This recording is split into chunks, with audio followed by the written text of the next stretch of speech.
मेरठ के जानी थाना इलाके के सिवाल खास जंगल में हुए नईमा यास्मीन 40 वर्षीय हत्याकांड का मामला पुलिस ने खुलासा कर दिया। महिला की हत्या उसके इमाम पति शहजाद और उसके सहयोगी नदीम अंसारी ने गला रेत कर की थी।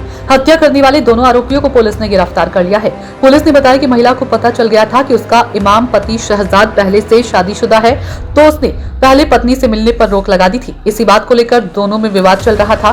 पुलिस ने हत्या में प्रयुक्त रस्सी और छुरी दोनों बरामद कर ली है। एसएसपी डॉक्टर विपिन ताड़ा ने पुलिस लाइन में पत्रकारों को बताया कि 17 सितंबर 2025 को जानी थाना इलाके के सिवाल खास जंगल में गंगनहर पटरी पर खेत में एक बुर्खा पहने हुए महिला का शव मिला था। धारदार हथियार से उसकी गर्दन रेत रखी थी। जांच की तो पता चला कि मुजफ्फरनगर के थाना चरथावल में 8 अक्टूबर 2025 को महिला नईमा यास्मीन की गुमशुदगी दर्ज हुई थी। वह 16 सितंबर से लापता थी। पुलिस चरथावल पुलिस तो पहुंची तो गंगनहर पटरी से मिला शव नईमा यास्मीन सैकिया पत्नी शहजाद निवासी ग्राम सैद नंगला मुजफ्फरनगर का होने की पुष्टि हुई। जांच में शामिल करते हुए महिला के पति से पूछताछ की तो उसने पत्नी की हत्या करना कबूल किया। आरोपी ने पुलिस को बताया कि नईमा यास्मीन की हत्या उसने अपने साथी नदीम अंसारी के साथ मिलकर की थी। हत्या के बाद किसी को शक न हो इसलिए गुमशुदगी की रिपोर्ट थाना चरथावल पर दर्ज कराई थी। जांच पड़ताल के बाद जानी पुलिस ने मंगलवार को शहजाद व नदीम को गिरफ्तार कर वारदात का खुलासा कर दिया। पुलिस ने उसकी निशानदेही पर हत्या में प्रयुक्त छुरी व रस्सी भी बरामद कर ली। शहजाद मूल रूप से कस्बा फलावदा के मोहल्ला कुरैशियान का निवासी है। वह मेरठ के लिसाड़ी गेट के लक्कीपुरा में भी मकान बनाकर रहता था, जबकि दर्जी का काम करने वाले उसका दोस्त नदीम भी फलावदा की ऊंचा मोहल्ला निवासी है। 45 वर्षीय शहजाद 18 साल से ग्राम सैद नगला थाना चरतावल मुजफ्फरनगर मस्जिद में इमाम है। नईमा यास्मीन डिब्रूगढ़ की रहने वाली ग्रेजुएट थी, जो पूर्व में कई मल्टीनेशनल कंपनी में काम कर चुकी थी, जिसने पहले पति से तलाक के बाद शहजाद से निकाह किया था। शहजाद ने पुलिस को बताया कि उसने नदीम को 12,000 रुपए दिए। 16 सितंबर को दोनों ने नईमा यास्मीन को मेरठ में शॉपिंग करने के बहाने बुलाया। उसे बस से जानी ले गए, वहां जूस में नींद की गोलियां मिलाकर पिला दी। अर्ध बेहोशी की हालत में सिवाल खास के पास जंगल में एक खेत में ले जाकर नदीम ने रस्सी से फंदा लगा दिया और शहजाद ने छुरी से उसका गला रेत कर हत्या कर दी। जानी क्षेत्र में 17 सितंबर के दिनांक पर एक महिला का शव मिला, बुर्का पहने हुए महिला का। उसकी शिनाख्त नहीं हो पाई शव की। पोस्टमार्टम में उसका हत्या किया जाना पाया गया, तो उस पर पुलिस ने मुकदमा दर्ज करवाया हत्या की धाराओं में। तत्पश्चात 2 पुलिस टीम गठित हुई थी महिला की शिनाख्त के लिए और केस के अनावरण कर अभियुक्तों की गिरफ्तारी के लिए। थाना जानी की पुलिस ने अथक प्रयास करके इस केस का अनावरण किया है।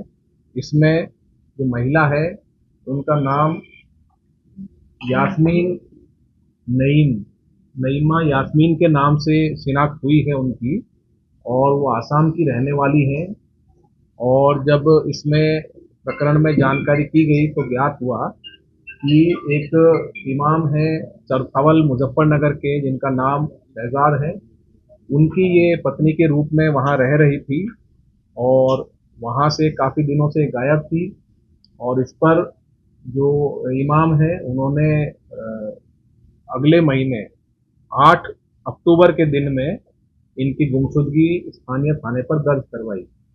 इसी से पुलिस को शक हुआ और वहां आसपास पूछताछ करने पर इन महिला की शिनाख्त नईमा के रूप में स्थापित हो गई। पड़ोसियों ने बताया कि ये काफी समय से इमाम के यहाँ पर पत्नी के रूप में रह रही थी।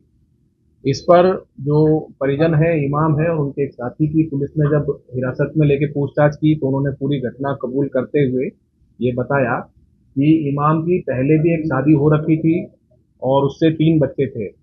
उसके बाद में इमाम जो है वो सोशल मीडिया के जरिए नईमा के संपर्क में आए और इनसे उन्होंने विवाह का प्रस्ताव दिया, जिसके बाद में इन्होंने अपना दूसरा विवाह नईमा से किया। तत्पश्चात नईमा आकर इनके साथ रहने लगी मुजफ्फरनगर में, और जहाँ पर एक मस्जिद में इमाम का काम करने लगे। परंतु दोनों के बीच में मतभेद होने लगे और इसमें जो इमाम है वो 5वीं कक्षा तक पढ़े थे और जो नईमा है वो ग्रेजुएट थी और एक मल्टीनेशनल कंपनी में भी पहले काम कर चुकी थी। और इसको लेकर नईमा को ये जानकारी होने लगी कि ये इनको धोखा दिया गया है और इनका इमाम का कोई स्वयं का ना मकान है, ना अच्छे से शिक्षित है और पूर्व से शादीशुदा भी है। इस बात को लेकर दोनों में झगड़ा होने लगा। उसे रास्ते से हटाने के इरादे से जो शहजाद है उसने अपने एक साथी के साथ में 12,000 रुपये में उसको दिए और अपने साथ किया, और जो अपनी पत्नी है नईमा उसे शॉपिंग करने के बहाने मेरठ लेकर आए और वहां से फिर इसे ऑटो में ले जाकर, बस से आए और फिर ऑटो में ले जाकर इसकी नहर के किनारे हत्या कर इसे फेंक दिया गया और उसके बाद लौट गए। लौटने के बाद इन्होंने आस पड़ोस के लोगों से पूछताछ करने पर बताया कि जो नईमा है वो वापस भाग गई है और अपने मायके चली गई है, परंतु ज़्यादा पूछताछ होने पर इन्होंने अपने बचाव के लिए स्थानीय थाने में करीब 20 दिन बाद जाकर गुमशुदगी दर्ज करवाई।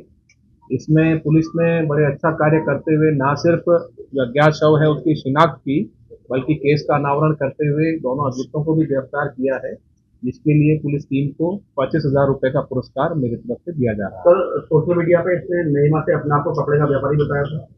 जी हाँ, सोशल मीडिया पर इसने भ्रामक तथ्यों का प्रयोग करते हुए नईमा से मित्रता की थी और अपने आप को कपड़े का व्यापारी बताया, जिसके बाद में नईमा से इनकी मित्रता हुई और शादी के कुछ समय के बाद तक ये दिल्ली में भी रहे थे कुछ समय बाद, लेकिन पैसों के अभाव में इनको जब यहाँ मस्जिद में इमाम बनने का प्रस्ताव आया तो इन्होंने उसे स्वीकार कर लिया और वो यहाँ लेकर उसे आए थे और यहाँ लाने के बाद ही दोनों के बीच में मतभेद शुरू हुए। सर, किस तरह से संपर्क में आया था? जैसा कि मैंने बताया, सोशल मीडिया के जरिए इनसे संपर्क में आया था और सोशल मीडिया के जरिए ही इनकी मित्रता हुई, जिसके बाद इन्होंने विवाद किया। हाँ जी, बता भी इन्होंने बताया उन्होंने। नहीं, अभियुक्तों का अभी तक पहले का कोई आपराधिक इतिहास जानकारी में नहीं आया है। अन्य स्थानों पर भी जानकारी की जा रही है, अन्य प्रदेशों में, परंतु यहाँ पर कोई आपराधिक इतिहास नहीं। उस बात में पता लगा कि नजीब केवल 12,000 रुपए की थी, 12,000 बहुत बड़ी कीमत नहीं होती, उसके लिए एक मर्डर करने के लिए तैयार हो गया। जी, दोनों जो अभियुक्त हैं आपस में अच्छे मित्र हैं और दोनों एक दूसरे से परिचित हैं। नईम को पैसों की सख्त जरूरत थी और इस पर उन्होंने अभी इनको 12,000 रुपए दिए अभियुक्त को और बाद में भविष्य में और इसका सहयोग करने का वादा कर इसे साथ लेके आया था। सर, कितने समय